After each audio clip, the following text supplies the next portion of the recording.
Avez-vous déjà été dans une relation où malgré tous vos efforts, rien ne semblait fonctionner? Peut-être que Dieu essayait de vous dire quelque chose.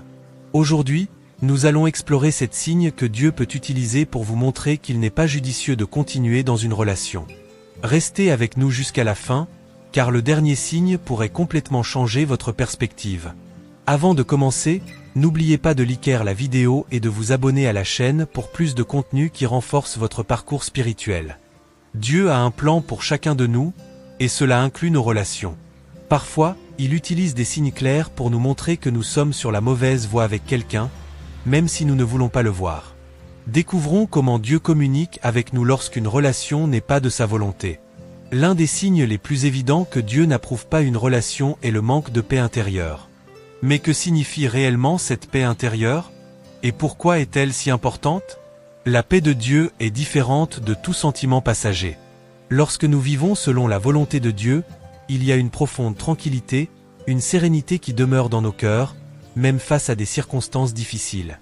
Comme il est écrit dans Philippiens chapitre 4, versets 6 et 7, « Ne vous inquiétez de rien, mais en toute chose, par la prière et la supplication, avec action de grâce, faites connaître vos demandes à Dieu. Et la paix de Dieu, qui surpasse toute intelligence, gardera vos cœurs et vos pensées en Jésus-Christ. » Cette paix dépasse tout entendement. Elle ne dépend pas de la façon dont les choses se passent dans la relation, qu'elle soit facile ou compliquée. C'est une paix qui vient du savoir que Dieu est aux commandes, que nous avançons selon ses plans. Maintenant, si vous êtes dans une relation et que vous ressentez constamment une agitation, quelque chose en vous n'est pas en paix. Même si tout semble bien en surface, cela peut être un puissant signe que quelque chose ne va pas. Ce manque de paix peut se manifester de différentes manières.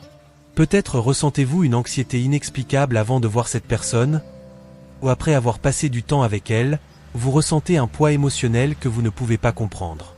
Il peut même sembler qu'il y ait, au fond, une lutte interne entre ce que vous voulez et ce que Dieu essaie de vous montrer. Et ce sentiment ne doit pas être ignoré. Souvent, nous avons tendance à justifier le manque de paix avec des pensées comme « Ah, toute relation a ses difficultés ou c'est juste une phase ». Bien que ce soit vrai que toutes les relations ont leurs défis, l'absence de paix continue est quelque chose qui doit être pris au sérieux. Cela pourrait être Dieu essayant de vous dire que cette personne, aussi bien que cela puisse sembler à vos yeux, n'est pas dans son plan pour vous.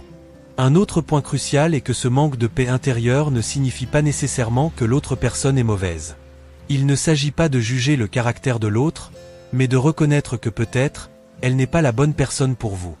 Dieu peut vous protéger de quelque chose que vous ne pouvez pas encore voir. Parfois, le malaise que nous ressentons est une façon pour Dieu de nous alerter, de nous guider loin de situations qui pourraient nous nuire à l'avenir.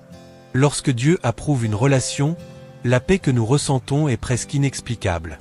Peu importe combien de défis surgissent, vous savez que vous êtes sur la bonne voie car vous ressentez cette profonde tranquillité dans votre esprit. En revanche, lorsque la paix est absente, c'est comme si votre âme était en constante turbulence. Et cette turbulence ne disparaîtra pas tant que vous continuerez à insister sur quelque chose qui n'est pas dans les plans de Dieu. Le manque de paix intérieure est l'un des signes les plus importants auxquels nous devons prêter attention. Si quelque chose en vous est constamment en alerte, si votre âme est agitée, il est temps de vous arrêter, de réfléchir et de chercher la direction de Dieu dans la prière.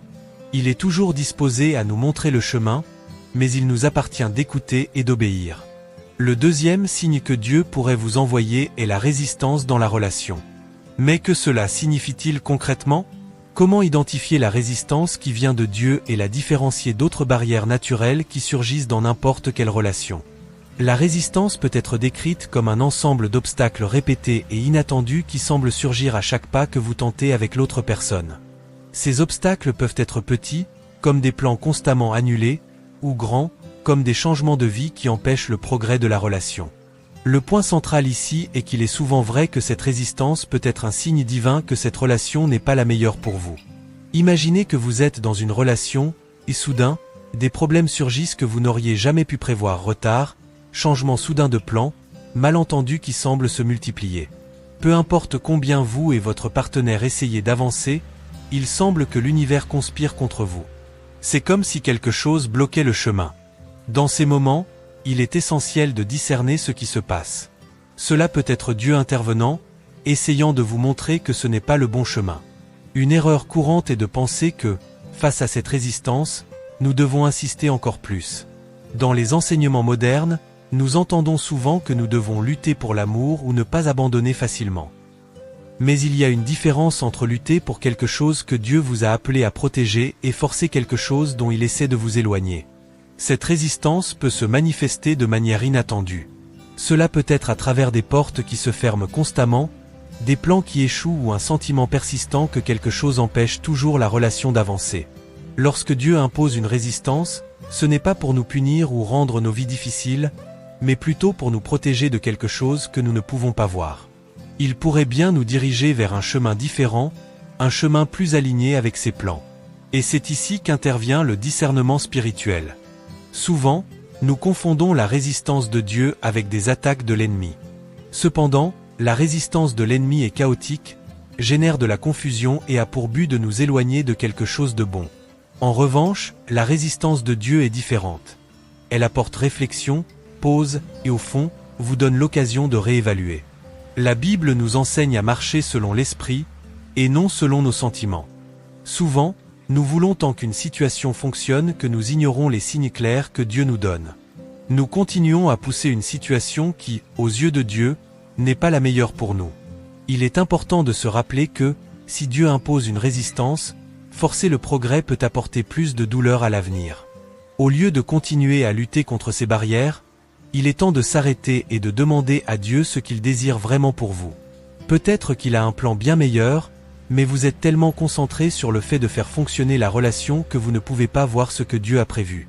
Quand Dieu met de la résistance, il nous appelle à lui faire confiance, à attendre et à être patient. Comme le dit le proverbe, il vaut mieux être lent et sûr que rapide et précipité. Si Dieu vous demande d'attendre ou vous place devant des obstacles, il est préférable de suivre sa guidance. Au final, il sait toujours ce qui est le mieux pour nous. Le troisième signe est celui des drapeaux rouges, ou red flags. Le manque de respect, l'abus émotionnel ou tout comportement toxique sont des signaux d'alerte clairs.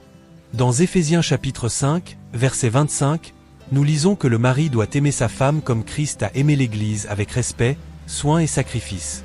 Si vous remarquez des comportements nuisibles maintenant, ne vous attendez pas à ce que le mariage change cette personne. Seul Dieu peut véritablement transformer quelqu'un. Ne vous laissez pas tromper en pensant que vous pouvez réparer l'autre. Faites attention aux signes avant d'entrer dans une relation qui ne fera que vous apporter de la douleur. Le quatrième signe est lorsque vous commencez à perdre votre propre identité. Les relations qui ne viennent pas de Dieu nous transforment souvent négativement, nous faisant perdre notre essence. Cette joie naturelle peut se transformer en frustration et en amertume, et ce qui vous apportait auparavant la paix peut maintenant vous causer de l'angoisse. Une relation bénie par Dieu vous aide à grandir, à être la meilleure version de vous-même. Mais si vous vous sentez éloigné de qui vous êtes vraiment, il peut être temps de réévaluer qui est à vos côtés. Le cinquième signe est l'absence de la crainte de Dieu. La crainte de Dieu va au-delà de la foi, c'est de la révérence. Un partenaire qui n'a pas de respect et de révérence pour Dieu aura difficilement du respect pour vous. Lorsque ce respect pour le divin est absent, il manque également un frein moral à la relation. Cela peut mener à des comportements égoïstes et destructeurs. Si la personne avec qui vous êtes n'a pas cette base spirituelle, soyez prudent. L'absence de crainte de Dieu est un grand signal d'alerte que cette relation n'a pas les fondations nécessaires pour prospérer. Le sixième signe est le manque de compatibilité. Comme il est écrit dans Amos chapitre 3, verset 3, « Deux peuvent-ils marcher ensemble, s'ils ne sont pas d'accord ?» Le manque d'alignement sur les valeurs, les croyances et les visions d'avenir peut être un signe clair que Dieu n'est pas en train de bénir cette union. Cela ne signifie pas que vous devez être d'accord sur tout, mais lorsque des différences profondes existent sur des questions fondamentales, le chemin peut mener à des conflits. Il est important de prier et de demander du discernement pour comprendre si cette personne s'aligne réellement avec le dessein que Dieu a pour vous. Lorsque nous parlons de résistance dans une relation, nous ne faisons pas seulement référence aux difficultés normales qui surgissent dans toute relation. Toute relation traverse des défis. Ce dont nous parlons ici est d'une résistance qui semble surnaturelle, quelque chose qui se répète et empêche l'avancement, même lorsque tout le reste semble être aligné. Parfois, nous sommes si déterminés à faire fonctionner la relation que nous ignorons les signaux clairs de Dieu. Nous voulons tellement que cela fonctionne que nous finissons par forcer une situation qui, au fond, ne devrait pas continuer. C'est à ce moment-là que surgit la résistance, non pas comme une barrière commune, mais comme un frein divin. Cette résistance peut se manifester de diverses manières. Peut-être que tous vos projets avec cette personne échouent soudainement. Vous essayez de planifier un rendez-vous et quelque chose vient toujours gâcher cela. Des décisions importantes n'avancent pas. Il y a des malentendus constants et des disputes qui surgissent de nulle part. Cette résistance peut ne pas être immédiate, mais au fil du temps, vous remarquez un schéma. Rien ne coule naturellement. Il est crucial de comprendre que Dieu utilise cette résistance pour nous protéger de choix qui pourraient nous éloigner de son dessein. Lorsque la résistance vient de Dieu, l'objectif est de nous rediriger, pas de nous blesser. Il pourrait nous dire que cette relation n'est pas conforme à ses plans. Et, aussi difficile que cela puisse être, il est essentiel d'apprendre à écouter et à respecter ce message. Parfois, nous sommes aveuglés par notre désir que la relation fonctionne, ignorant complètement ce que Dieu essaie de nous dire. Il est également important de se rappeler que toute résistance n'est pas une attaque de l'ennemi. Beaucoup de gens confondent ces deux choses. La résistance de Dieu est différente d'une attaque spirituelle. Alors que l'ennemi apporte le chaos et la confusion, la résistance de Dieu apporte une pause, une chance de réfléchir. Elle nous invite à réévaluer ce que nous faisons, à analyser si nous insistons sur quelque chose qui n'est pas sain ou qui ne fait pas partie de son plan. Comme le dit les Écritures, Dieu nous guide sur les bons chemins, même si, pour le moment, ces chemins n'ont pas de sens pour nous. Un autre point important à mentionner est le temps de Dieu. Dans notre empressement à voir les choses se réaliser à notre manière et dans notre temps, nous pouvons ne pas réaliser que la résistance de Dieu peut également être une invitation à attendre. Peut-être que la relation n'est pas destinée à se terminer, mais plutôt à être mise sur pause jusqu'à ce que les deux personnes soient prêtes pour un engagement plus profond. Et c'est là que nous devons apprendre à faire confiance. Souvent, forcer l'avancement de la relation, lorsque Dieu met de la résistance, peut entraîner frustration, et pire, un éloignement plus grand de sa volonté. La Bible nous enseigne dans Proverbes chapitre 3, versets 5 et 6, « Fais confiance au Seigneur de tout ton cœur et ne t'appuie pas sur ton propre entendement. Reconnais le Seigneur dans tous tes chemins, et il aplanira tes sentiers. » C'est le principe fondamental. Faire confiance à Dieu, si Dieu vous demande de vous arrêter, c'est qu'il sait ce qu'il fait. La résistance divine peut également être un acte de miséricorde.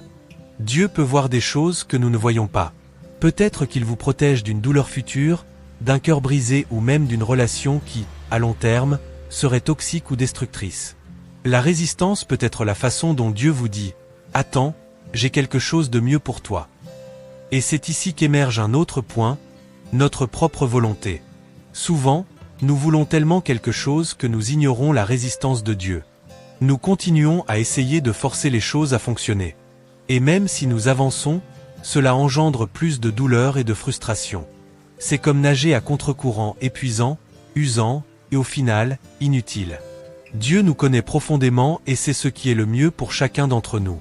S'il met de la résistance sur votre chemin, peut-être qu'il vous dit qu'il n'est pas encore le bon moment, ou que cette personne n'est pas faite pour vous. Accepter la résistance de Dieu est un acte de foi. C'est faire confiance à Dieu, dans sa sagesse infinie et son amour, qu'il vous guide sur le bon chemin, même si, pour le moment, vous ne comprenez pas complètement pourquoi.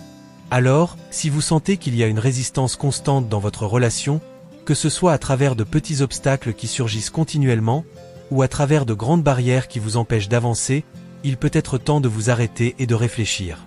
Demandez-vous, est-ce que j'essaie de forcer quelque chose que Dieu me dit clairement d'arrêter?